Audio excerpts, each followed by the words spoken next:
Emily was a little girl who was born at 23 weeks and 4 days, and she wasn't expected to make it because my waters broke at 22 weeks, and they didn't think that she would survive. You have a 50% chance of giving birth that day when your waters break. She was 535 grams when she was born. Yeah. 534 grams. You could fit in the palm of your hand. And she was a really beautiful little soul. She loved to move, and her leg was constantly moving up and down, getting that leg out and lifting it up and stretching it like a dancer. Stardust Dancer. When I would sing to her oxygen saturation, which shows how well she's getting oxygen into her cells, would go up.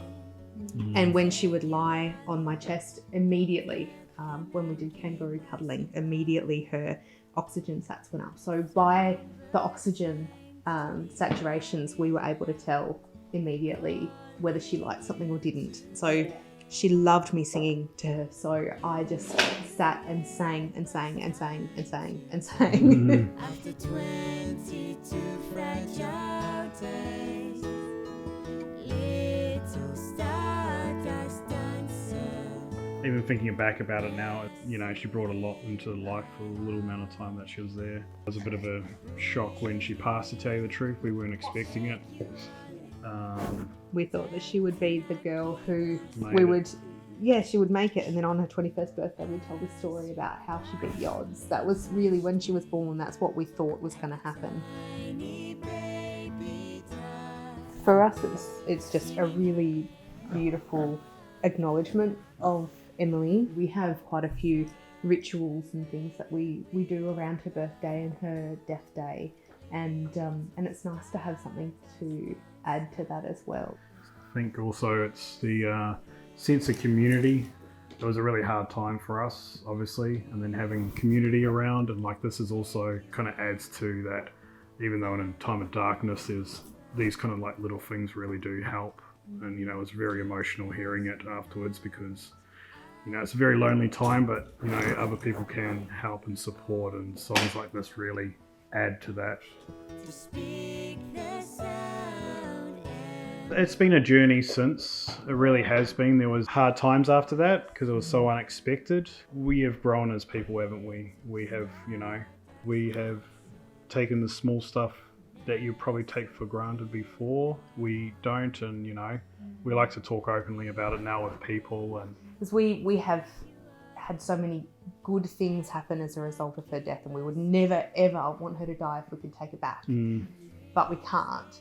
And so we've had so many things that we've learned and so much good that's come of her death, and we try to really focus on that, because to us that means that her life meant something. One of the things that I've learned is how to respond to people who have had deaths in their life. Before Emily died, one of my friends' mums died, and I didn't know what to do, and I was one of those people who disappeared a bit. And I thought about her constantly, and in my head I had so many conversations with her, but I wasn't there.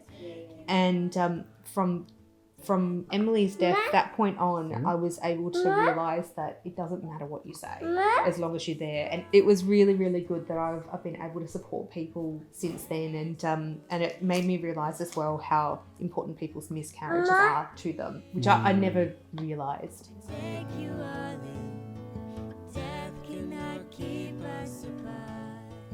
There's actually scientific evidence that cells from every baby a woman has stay in your uterus. And so a lot of women end up with fetal cells in their hearts. So literally, Emily is in my heart. You know, knowing that we, all of us, you know, Emily and all of us were made of stardust in the beginning. That was really important to me, because she was cremated and we scattered her ashes, and to me she's turned back to stardust. You know, she is in all of the places we're from, in all the places where our family are, and where we are as well. Death cannot keep us apart.